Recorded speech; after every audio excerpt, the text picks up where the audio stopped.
Tesla stock rallied higher by about 8% today, including the regular trading day as well as after hours. Now, we can all get excited about this if we would like, but tomorrow is going to be another very important day for the markets as far as economic data and a couple earnings in after hours. But I do think the economic data will move the markets pretty big coming tomorrow because it's related to inflation, it's related to the economy slowing down, and that is with PPI and retail sales. We're going to look at the expectations for these numbers and what could possibly happen if they exceed expectations or miss expectations. You're also at a very important level as far as technicals on the S&P 500 itself, going back years now, right? 1 to 2 year technical level. So we need to get into all of this information. If we get a big day tomorrow, like a 2 or 3% day,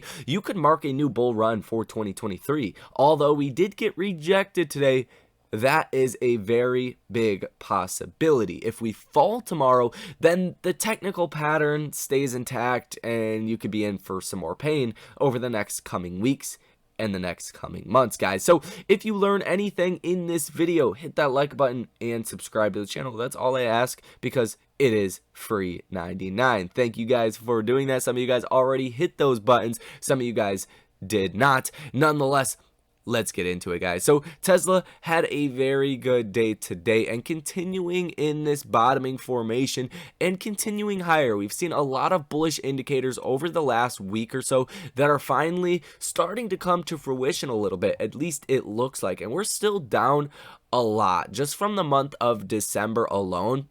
If we go ahead and pull up the trend line just from the month of December, just to get back to December 1st levels, I mean, you're still down like 25-ish%. So we still have a long ways to go. That's the point of it. Now, like we reported in the last video, the big news of the day for Tesla is that Chinese sales are surging because of the price cut. You've seen 12,000 vehicles get registered for insurance over the last week alone. And although the retail market is actually shrinking in China for vehicles, gas and electric, by about 14.5% year over year, Tesla, not so much. Tesla's sales jumped 76% from the same period in 2022, just over the last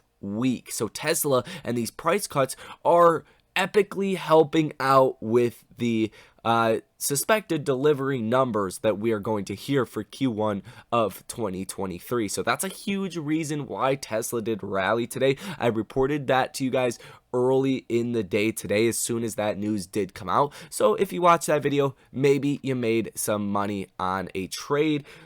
But nonetheless, that's why you want to be subscribed to the channel so you can stay up to date with this information, because at this point, you're just seeing that continuation from this news that came out earlier in the day. So some very positive news for Tesla. That is giving you that 8% reaction. And I think it is somewhat tamed compared to what it would have been. And why I say that is because the S&P 500 dropped about 0.25% today. Not a big deal, but you have a lot of economic data that comes out tomorrow, and that economic data is going to move the markets. So when you're getting good news right before a big day of economic data, you're not going to move to the same extent that you would if, you know, that data had came out today or came out yesterday. It gives the stock more room to run. So in other words, if tomorrow's economic data is good, then you might see this continuation effect from the good news with Tesla, and you could actually see a huge rally tomorrow as well. Now, let's take a look at the technicals, the important one right now, and that is still this descending level of resistance. This is showing you that you are in a downtrend. Now, the 200-day moving average is a good reference point for an uptrend or a downtrend. You are technically above this right now, but I'm not going to go as far as to say this is a new bull run for 2023 until we break above this descending level, because if we do, then you can see how essentially, right, let's go ahead and pull up another trend line for you. You could see how this would then turn into a positive trend. Once you break this downtrend, you could move into an uptrend pretty easily from that point. And this is the key level that the algorithms are trading off of. And if you go ahead and you actually zoom this in a little bit, you can see how much fighting there is back and forth at this level, even throughout the whole last year, right? You don't really get above this line at all. Sometimes you peak out right at the line and then get rejected. And obviously the line was a lot higher over the last year, but the truth remains the same, that we are getting rejected at that level. So if you get like a 2 or 3% day tomorrow, or even a 1% day tomorrow, well, you're going to break above that line, and that is going to be the most bullish thing that could happen for the markets. Now, if we get rejected,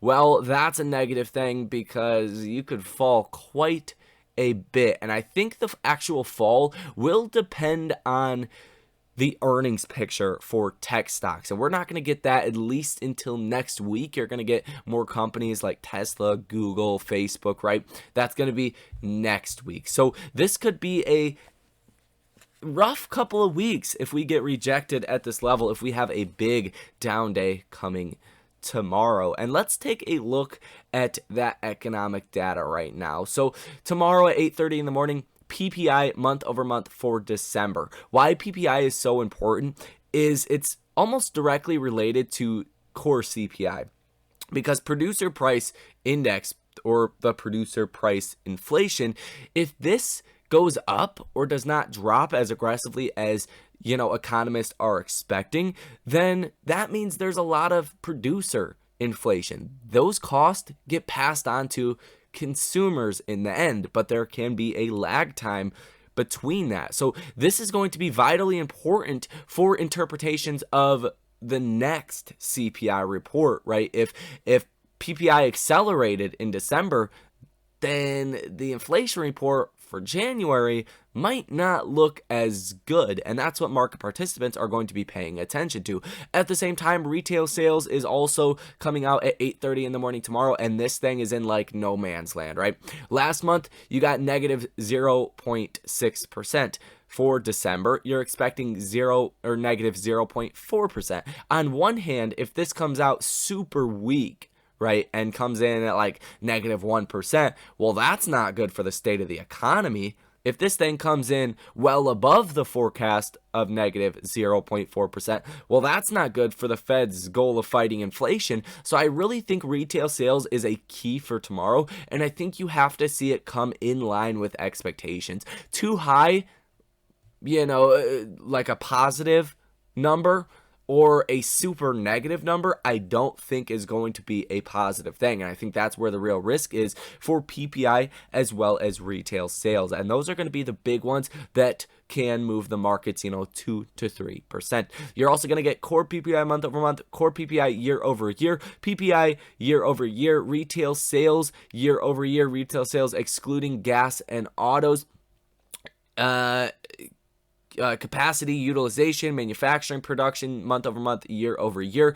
Fed Bullard that speaks at 9:30 in the morning. He's not as important now because he is not a voting member. Fed Bostic at 9 o'clock in the morning. He is a voting member, so that will be important. A 17-week bond auction, a 20-year bond auction. The Fed Beige Book at 2 p.m. as well. The Fed Beige Book, if you guys are unfamiliar, is basically a report of how each individual district is doing. So like the Atlanta Fed, Chicago Fed, San Francisco Fed, Philadelphia Fed, right? These different branches give their view of what is going on in their own district. Is manufacturing slowing down? Are consumers slowing down? Retail sales, right?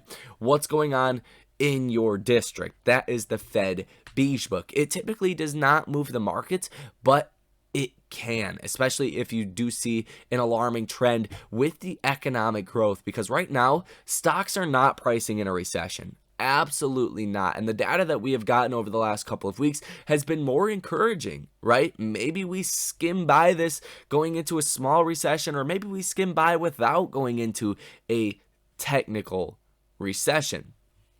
Who knows? Fed Beige Book could give us some clues on what is going on in America, guys. So that is going to be all for tomorrow as far as economic data, and depending how these things come out, it can and will move the markets in a massive way for Tesla. Now, as far as the earnings, we do have Charles Schwab, JB Hunt, Prologix, and PNC that report in pre-market. I don't think these will be important at all. PNC, Charles Schwab, those stocks can move. You can get reactions based off of their sectors, right? We have already heard from the banks, though. Some have been good, some have not been so good.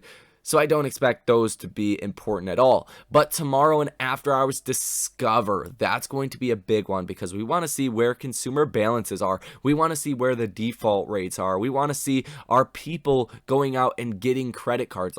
How much are they using those credit cards? That's very important information, because defaults and credit card usage plays directly into recessions, right? When you go into recessions, people tend to use credit cards more. They tend to default on credit cards more. So when you're in this limbo state in the markets where we don't know if we're going into a recession or not, Discover could give us some clues on how healthy the economy currently is, guys. So there is all... Excuse me, there's all of that information. Like I said, this is the most important thing, the economic data as well as the technicals on the S&P 500. As far as Tesla itself, Tesla is looking beautiful, guys. Even though you've fallen so much, you've definitely seen risk get re-rated in Tesla. Like we reported in earlier's video as well, is the expectations for earnings at Tesla are going down a lot because of these price cuts. People are expecting their EPS to drop 20% from their estimates, from that mid $5 range down to that low to mid $4 range, right? So you're seeing that recalibration of estimates. Now, it makes the bar easier to beat for Tesla. Maybe they can pull a hat out the rabbit and actually exceed those numbers. That's where you get a de-risking situation, when the expectations go down for Tesla's earnings, but the actual share price is going up. That is exactly what you want to see, and that makes me very bullish for the next couple of months with Tesla stock, guys. But we are prone to whatever happens in the markets. If the markets get rejected tomorrow and we go through another epic downtrend, there's only so much you can do. So that is it for this video. Hit that like button and subscribe to the channel. Source your comments, questions, or concerns down below in the comment section. I do respond to every single comment, so make sure you guys do that one. We can start that conversation down there if you would like. The most important thing, though, enjoy the rest of your day, and I will see you in the next one.